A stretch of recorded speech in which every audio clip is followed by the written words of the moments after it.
gave your life all for me. Call me yours forever. Caught in the merciful light. Found life, found all I need. You're all I need. Time has come to stand for all we believe in. So for one, I'm gonna give my praise to you. Today is all or nothing. All the way, the praise goes out to you. Now the praise goes out to you. Today, I live for one thing. To give you praise in everything I do. Now the praise goes out to you. Beyond all reason, you gave your life, your all for me. Call me yours forever. I'm excited tonight. In the mercy for life, found love, found life, found all I need. You all I need. Has come to stand for all you believe in. So for one, I'm gonna give my praise to you. Today is all nothing. All the way, praise goes out to you. All the praise goes out to you. Today, I live for one thing. To give you praise in everything I do. All the praise goes out to you.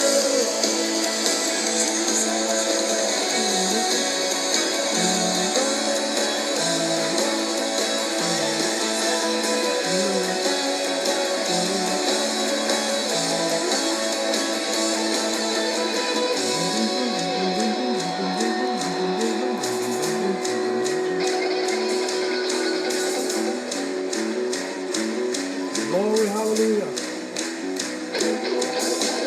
All we are is yours. All we're living for is all you are.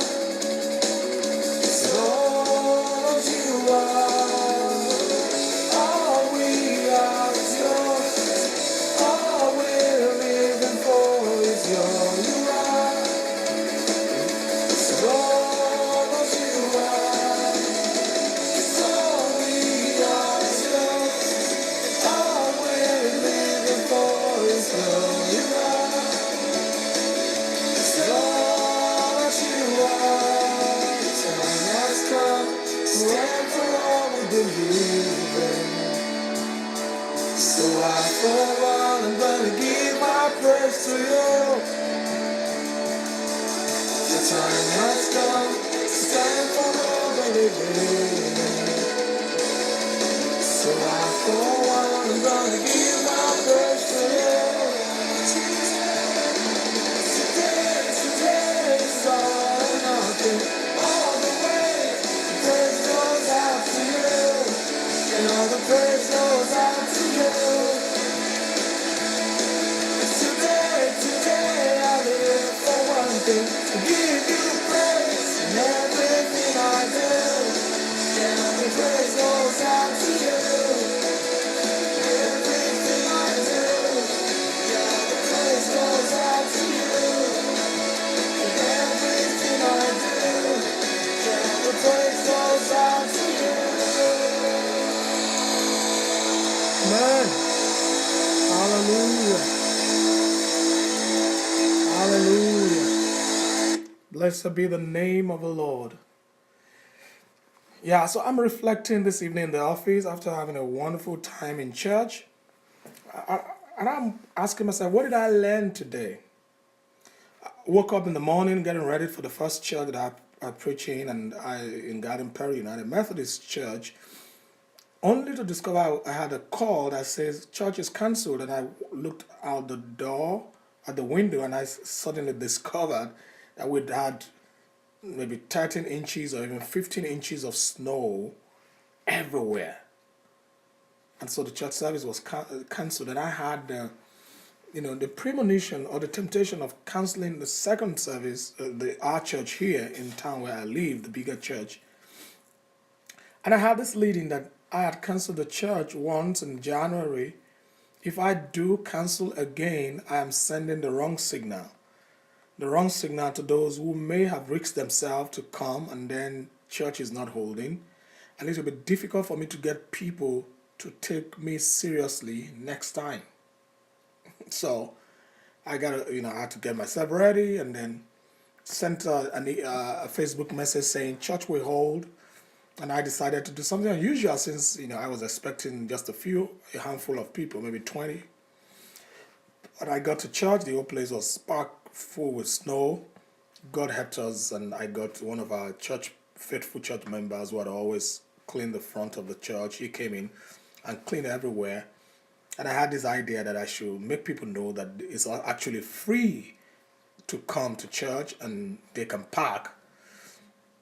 While I was doing that, I was thinking in my mind, are you sure you should not cancel this service? It's going to be stressful. You may not expect anyone.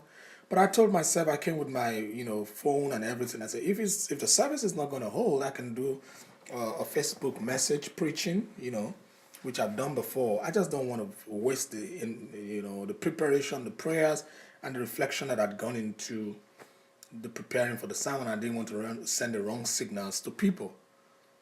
So I said, okay, let's use the fellowship hall. If we have 10 people, that will be fine. And then I got coffee ready, and I said, we're going to have an unusual service. Get coffee, drink. We don't do that normally here. And we're not going to be having the service in the sanctuary.